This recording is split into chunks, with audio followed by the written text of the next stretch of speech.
Welcome back, everyone. I am absolutely thrilled you're here today because we're doing something a little bit different and, honestly, a lot of fun. If you've ever spent time on a yoga mat, you've probably heard your instructor call out these beautiful, rhythmic, but entirely foreign-sounding words. Chaturanga, asana, shirshasana. Well, today, we are going to gamify and decode the ancient language of your physical practice. We're stepping right into Sanskrit 101 to learn the core meanings of these Sanskrit names. By the end of this explainer, you're not just going to know how to move your body, you're going to know exactly what the ancient yogis were talking about. Okay, let's just quickly run through the syllabus for today's class. We've got the true meaning of asana, your Sanskrit cheat sheet, decoding the animal kingdom, decoding nature and anatomy, the evolution of names, and finally, the symbolic 84. Let's dive right in. Section 1. The true meaning of asana.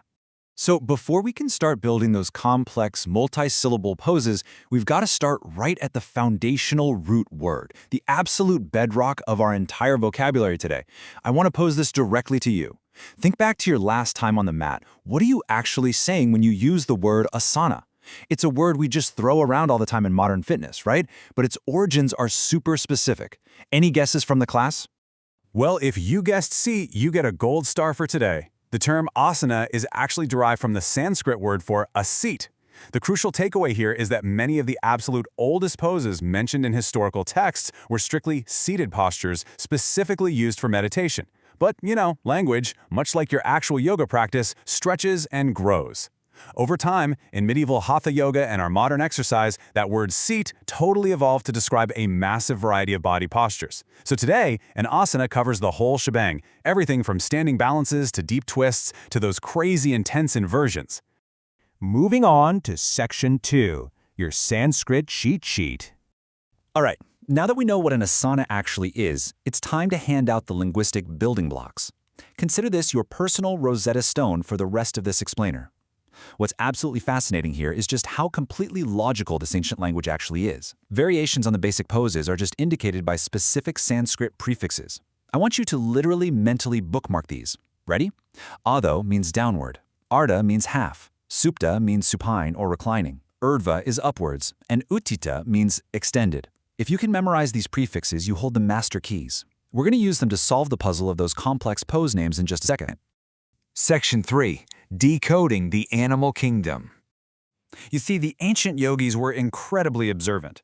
They looked really closely at the natural world around them, specifically animals, to find inspiration for moving the human body. Let's just fire through some of these translations. When you balance on your hands in Bakasana, you are the crane. Lying on your stomach, lifting your chest in Bhujangasana, you are the cobra. Folded inward, you're in Kormasana, the tortoise pose. Or balancing on your hands through crossed legs, that's Kukutasana, the cockerel. Oh, and here's a really fun linguistic quirk. Sometimes the names have the exact same meaning. For instance, both Pitalasana and Marjaryasana mean cat pose. Different words, but the exact same feline stretch. All right, Section 4. Decoding. Nature and anatomy.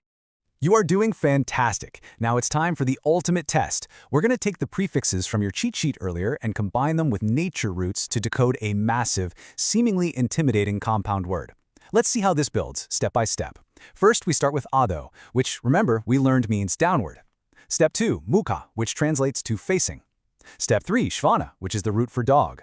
And finally, step 4, asana, meaning posture or seat. Put all of that together, adho, mukha, shvanasana, and suddenly, boom, you've perfectly translated downward-facing dog. You see? You aren't just memorizing sounds anymore, you're actively translating the very architecture of the movement. And honestly, this applies everywhere. Standing tall and firm, that's Tadasana, or mountain pose. Balancing on one leg, Vrikshasana, the tree pose. Sitting cross-legged for meditation, that's Padmasana, the lotus. We can literally even do math with anatomy. Take Parsva, meaning side, add Kon, meaning angle, and attach our trusty asana, and what do you get? Parsvakonasana, or side angle pose. See? You are essentially speaking Sanskrit right now. How cool is that? Moving right along to Section 5, the evolution of names. Now, as much as we'd absolutely love for this language to be a fixed, unmoving dictionary, the historical reality is, well, it's quite different. The language of these poses is remarkably fluid. It's ever-changing. Historical Indian texts are notoriously difficult to date. As our source material points out, some names have been given to completely different asanas over the centuries. Competing schools of yoga have famously just outright renamed poses, and some single asanas have been known by a huge variety of names. All of this makes tracing their exact origins and assigning specific dates an incredibly complex historical puzzle. And this brilliantly illustrates that fluidity. Take the classic headstand. Today, if you drop into a class, you're going to hear it called by its 20th century name, Shirsasana. But if you look back at an 11th century text called Hemakandra's Yoga Shastra, an older name for a headstand practice was actually Kapalasana or Kapalakarana. So the physical posture itself is ancient, sure, but the modern label we use today is actually quite new. We also see the exact reverse happening, where one single name refers to multiple different movements over time. For example, the name Muktasana is now given to a specific variant of Siddhasana, where one foot is placed in front of the other. But historically, the word Muktasana has actually been used to describe Siddhasana itself, as well as several completely different cross-legged meditation poses. The vocabulary just evolves right alongside the actual practitioners. And finally, Section 6, the symbolic 84.